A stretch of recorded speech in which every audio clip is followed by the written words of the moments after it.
This channel does not promote any violent, harmful, or illegal activities. All content provided by this channel is meant for an educational purpose only. আজ আপনি হাজিরা দিতে যাচ্ছেন, আপনার কি আশঙ্কা কিছু আছে? এটা কেন এরকম? আমি ওসব আশঙ্কা কিছু করি না, বা ওসব আমার কোনো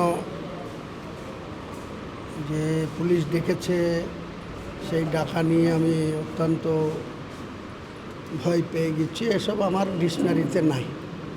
প্রথম কথা হচ্ছে, পুলিশকে বলবো, শক্তিপুরের পুলিশ প্রশাসনকে বলবো যে গালাগালিটা কবে দেওয়া হয়েছিল। সেটা হচ্ছে 8ই মে। তাহলে 8ই মে ওপেন প্লেসে মিটিংয়ে বক্তৃতা করার সময় গালাগালি করা হয়েছিল। তো পুলিশ সেই দিনই ব্যবস্থা নেবে, মিটিং শেষে ব্যবস্থা নেবে, নাহলে সেই দিন রাত্রিতে ব্যবস্থা নেবে। তো ব্যবস্থা নেওয়ার জন্য একটা এফআইআর লজ করার জন্য পুলিশকে কতদিন সময় নিতে হলো? 26শে জুন। 8ই মে, 26শে জুন, 1 মাসেরও বেশি সময় ধরে আমার বিরুদ্ধে একটা কেস করা হলো। কারণ কি? যে আমি পুলিশকে গাল দিয়েছি। তার আগে আমার প্রশ্ন, 23 এপ্রিল ইলেকশন কমিশনের আন্ডারে আমরা ছিলাম। ইলেকশন কমিশনকে বুড়ো আঙুল দেখিয়ে শক্তিপুর থানা আমার ভাইপো রাজা শেখের নামে একটা পরিকল্পিতভাবে একটা কেস করা হলো। কেস একটা মেয়েকে সেটিং করে রেজিনগর থানায় কমপ্লেন করে তৎকালীন তৃণমূলের যে ক্যান্ডিডেট ছিল তার কথায় আমার ভাইপোর নামে রেজিনগর থানায় এফআইআর করা হলো। তো রেজিনগর থানা শক্তিপুর থানাকে দিয়ে অ্যারেস্ট করতেই পারে, অ্যারেস্ট করবে, এখানে গঙ্গার ওপারে রেজিনগর থানা দিয়ে দেবে। তাকেই বাহাদুর ওসি শক্তিপুর থানার কাস্টডিতে রেখে ধরা করা হলো কেন? তাকে মারার এখতিয়ার কোথায় দিয়েছে? সে কি ক্রিমিনাল, না সে চোর, না সে ডাকাত, না সে খুনি? তাকে বিকেলবেলায় 5টার সময়, পরের দিন সকাল 6টায় ভোট হবে, আর বিকেল 5টার সময় মানিকপুর মোড় থেকে তাকে ডেকে তুলে নিয়ে আসা হলো।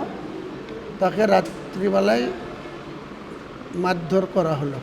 কোন যুক্তিতে? পুলিশের কোন ডিকশনারিতে আছে? পুলিশ মানেই সে যা খুশি তাই করবে?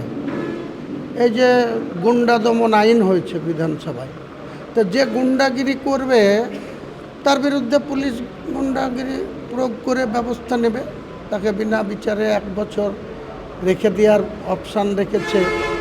যে প্রকৃত গুন্ডা, যে গুন্ডাগিরি করবে, যে খুন করবে বা যে মস্তানি করবে তার বিরুদ্ধে করবে। পুলিশ যেখানে গুন্ডাগিরি করছে তার বিরুদ্ধে কে ব্যবস্থা নেবে?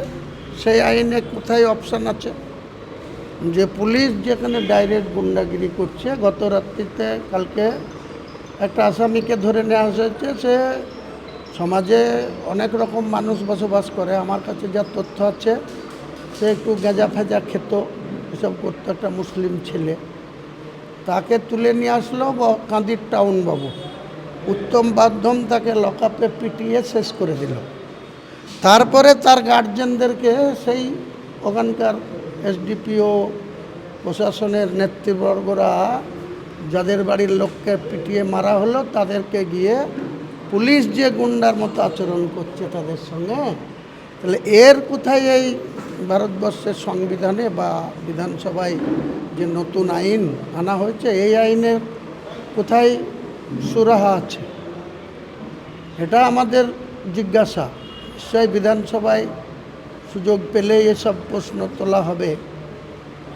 তারা যতই মেজরিটি থাক, সেখানে বলার বাক স্বাধীনতা আমাদের থাকবে। আমরা হয় ডাইরেক্ট টাইম পেলে স্পিকার যদি অ্যালাউ করে বলবো, নাহলে মেনশন করেও বলতে জানি, এতদিনের বিধায়ক হয়েছি, কোথায় বলতে হয়। আর যে পরিবারের লোককে মেরে দিল পিটিয়ে, সেই পরিবারের পক্ষ থেকে যদি কাউকে পুলিশের বিরুদ্ধে নিয়ে যাওয়া যায় তো যেতে দেবে না। এখানকার ব্রিটিশের পুলিশের শাসন শুরু হয়েছে বহরমপুরে।